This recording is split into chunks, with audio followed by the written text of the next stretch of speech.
Person's drop-in centre in Hastings, and I think it's in the town centre.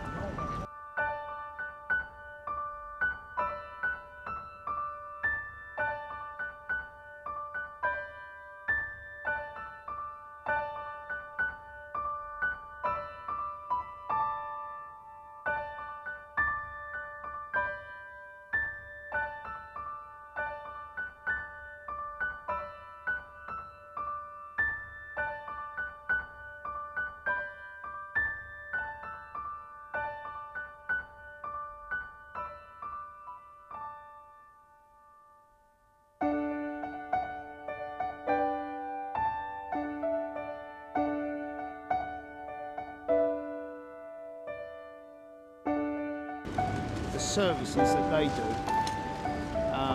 from somewhere just to get a hot meal, even if you haven't got any money, getting your washing done, you can have a shower, you can access any amount of services that you'd ever want, or just somebody to hold your hand while you're going through a difficult patch. It is. They do swimming over there, and they do like bowling. They go into bowling. They have like a day trips out.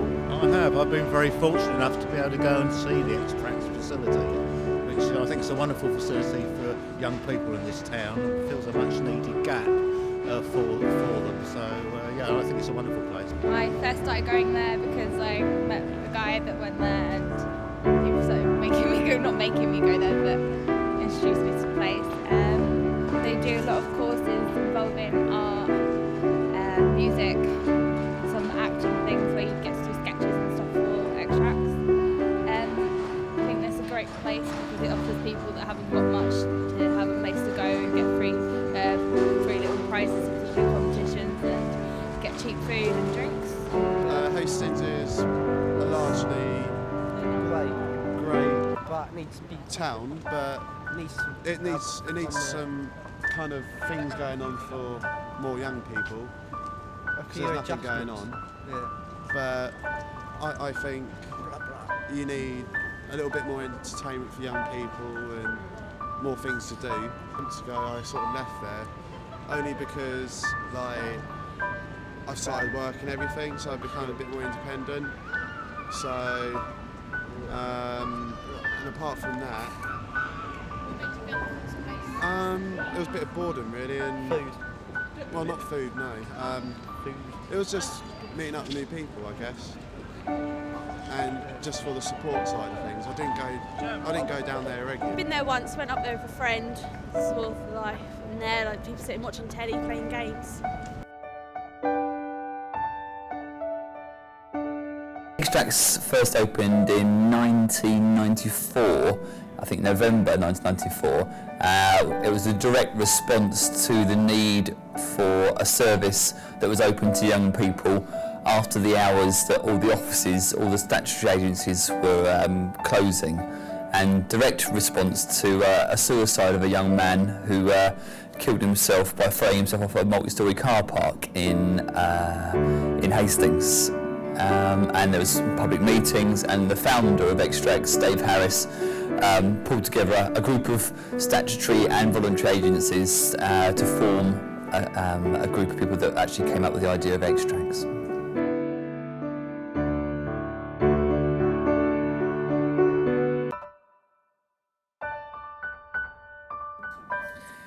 I've been here for 10 years, which technically you get less for manslaughter. So, and it's been a great experience really. I started as a project worker, as a response to an advert in the paper, and it's become my life really. I mean, anybody I come and talk, anybody that comes here as a volunteer or a member of staff, I always say it's quite a vocation really.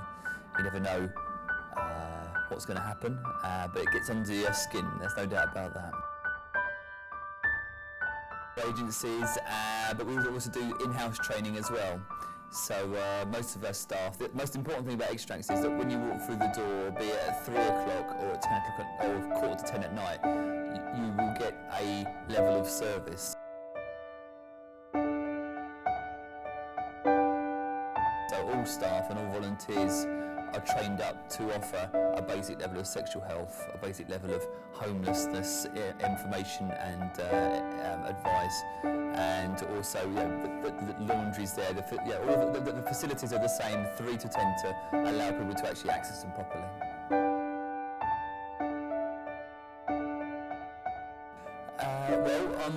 I'm one of only 2 full-time members of staff here, and then I have a band of about 13 part-timers that do various shifts from maybe 6 hours a week to around 2 to 30, and I have an administrator behind me as well. So there's a big band of people, but most importantly as well, I have a very loyal and dedicated following of volunteers that help as well.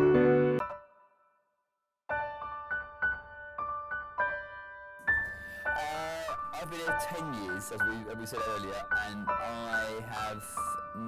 I've seen 6 proper fights, if you like, in that time, which is an amazing record really for a centre that's open to anyone. 16 to 24, and until 10 o'clock at night, and very little argy-bargy at all really. I mean, a lot of young people are going to be angry and upset because of their circumstances, but the great thing about Xtrax is that we can only give our time and our effort and advice, because we haven't got any money, we don't have any housing, we don't have any drugs to give out, so literally we have ourselves to give, so it's quite a positive relationship we have with people.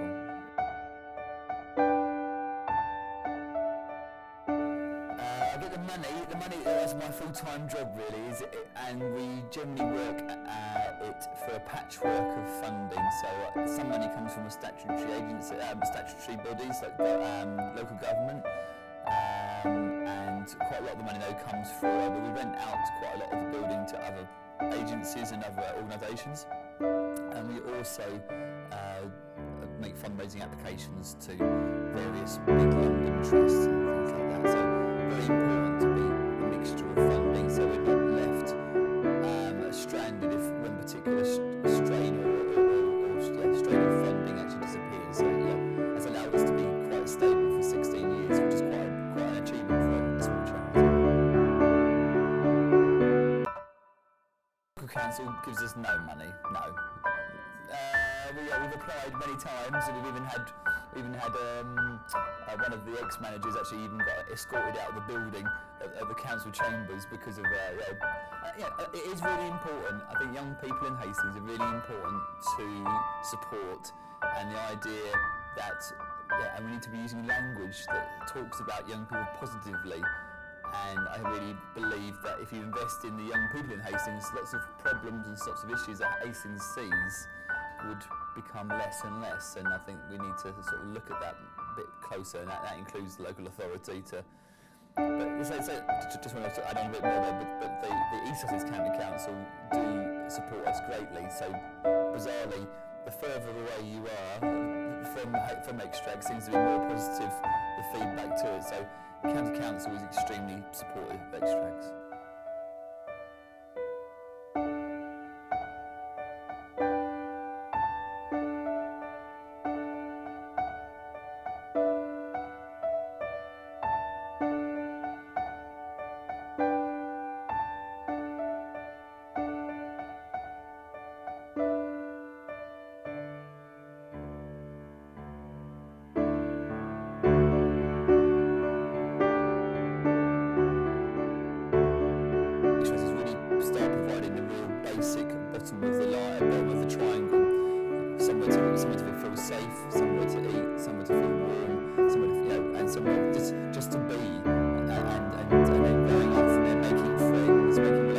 With people, and all those things are really, really important, because I really believe that if you don't have those foundations, such as ability to just, it sounds really bizarre, but nowadays being on the internet or having access to even Facebook, which seems to be very trivial, but it is a form of making sort of social links, is really important. So having something to eat, having a shower, washing your clothes, getting your self-esteem up.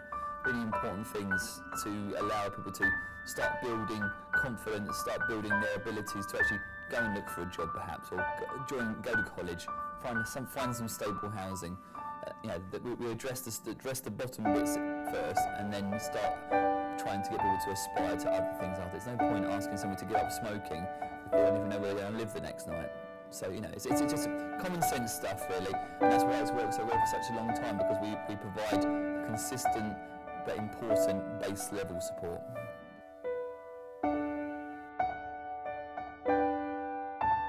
The Xtrax has only just moved to these new premises, our new swanky premises, in the last May we moved here. Whereas before, for 12 years, we were actually where the new university phase 2 is actually being built as we speak. Yes, so that actually we were demolished to build Laguna Place, and then we moved underneath the post office, which then has now been demolished. So we're sort of surfing this wave of demolition through Hastings. Hopefully, we're here now we've got a 30-year lease, funding, depending. So it's our new home. It's taken us a bit of a while to mess up the corners and make it feel like home. But it's a good venue, town centre, which adds its own issues and problems. Much more visible now than we ever used to be.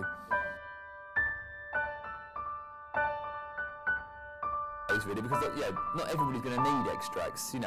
We're not a centre for everybody, although anybody can come here. So, but unless you had a need or that it was a service that you would want, I suppose you wouldn't really know about it. We don't really advertise ourselves because we're always full. We've always got 35 to 40 people coming a day, and that's quite enough really. But we're always available to others if they need that help and support. We have about 450 individuals come through the centre a year, but we also have our core users that come here every day. So you have your sort of, we seem to have healthy numbers coming through without having to pour a lot into advertising.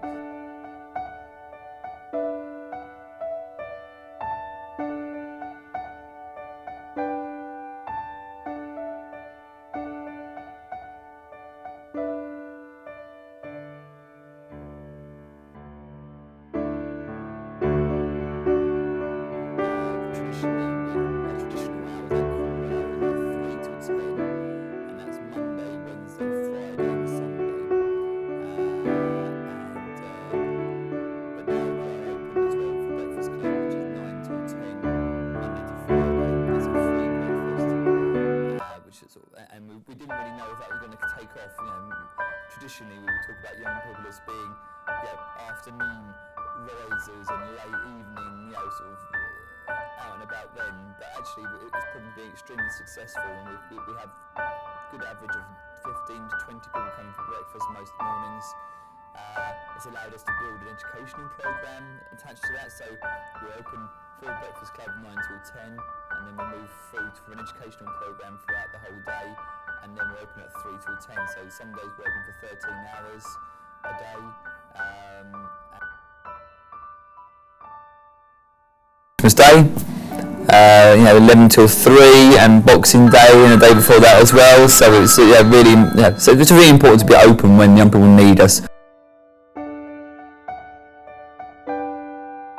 Not a community-based centre, but we actually build a community inside it. So there's a fundamental difference. We're not part of the Castle Ward, because young people come from all different areas of town, but they come together as individuals, but then they actually build a community themselves, a sense of belonging, a family.